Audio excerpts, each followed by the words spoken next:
Get back to the breaking news. Officials now tell CNN the United States is arming Kurdish forces who are badly outgunned by ISIS insurgents in northern Iraq. All this comes as U.S. airstrikes may be slowing, but certainly not stopping the brutal ISIS onslaught that has forced hundreds of thousands of people from their homes. Joining us now is the Deputy Prime Minister of the Kurdistan Regional Government, Qubad Talabani. He's joining us from Erbil. Qubad, let me get your reaction, first of all, to what we just heard from the president. He says it's promising there may be a new prime minister in Iraq. But do you believe Nouri al-Maliki, the current prime minister, is going to step down willingly, or will there be a coup?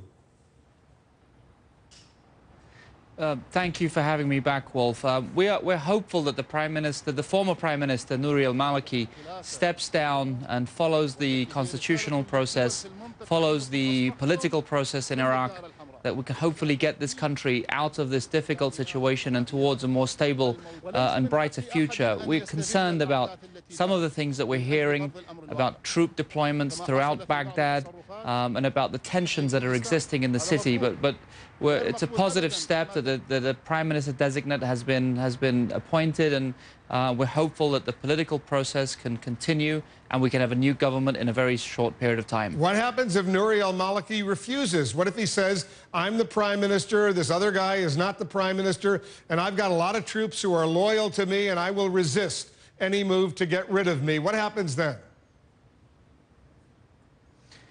That would be a huge mistake. It would be a very bad decision on behalf of the former Prime Minister. It'll lead the country towards more turmoil and even further instability at a time when the country is ravaged by political stalemate, by a terrorist state that has taken over a big part of the country.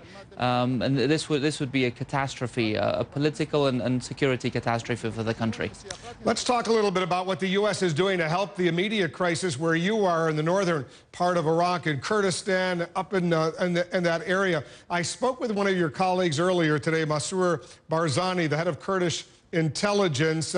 He said, yes, the CIA is providing some ammunition to the Peshmerga, the Kurdish fighters, who you're very obviously familiar with, but it may be too little, too late as far as the tens of thousands of minorities, the Christians, the Yazidis. Many Kurds are concerned. Is it too little, too late what the U.S. is now doing? We're hoping for greater support. We're hoping for increased cooperation. What has happened in these areas, what has happened to these communities, to the Christians of Iraq, to the Yazidis, and to others in that part of the country is a catastrophe. It's a real calamity.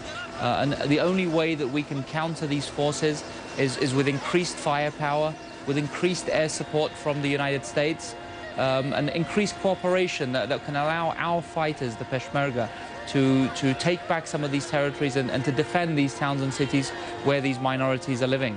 Do you believe the ISIS terrorists are engaged in genocide?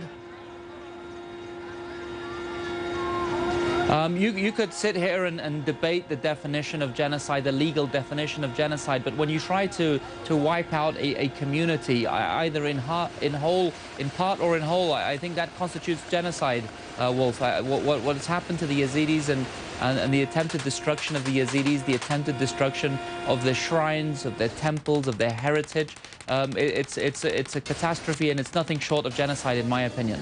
Because the pictures we're showing our viewers right now are so painful. The faces of these little kids, of these elderly, they're trying to squeeze onto an Iraqi military helicopter. That the Peshmerga, your fighters, are really involved in rescuing these people, dropping some food. But they saved, what, 20 people on this one helicopter, and there are tens of thousands who are in danger right now, in your word and so many others, of genocide. What else do you want the President of the United States to do?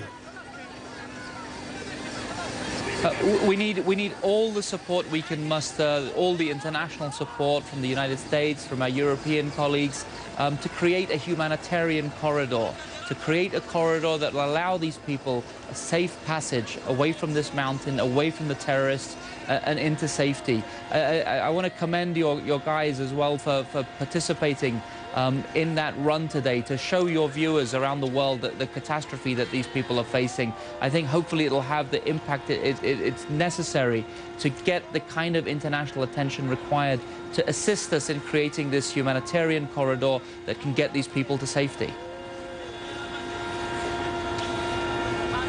I think we still have you over there, Qubad. I lost you for a second. Are you still with us? Yes, I'm still here, Wolf. So the bottom line right now, this is a disaster. You need a whole lot more military hardware, not just some ammunition. You need sophisticated weaponry to immediately come in to bolster the Peshmerga, your fighters. Is that right? That's correct, Wolf. We need the kind of firepower that's required to pierce the armor that these armored Humvees and other mechanized vehicles that the Islamic State have.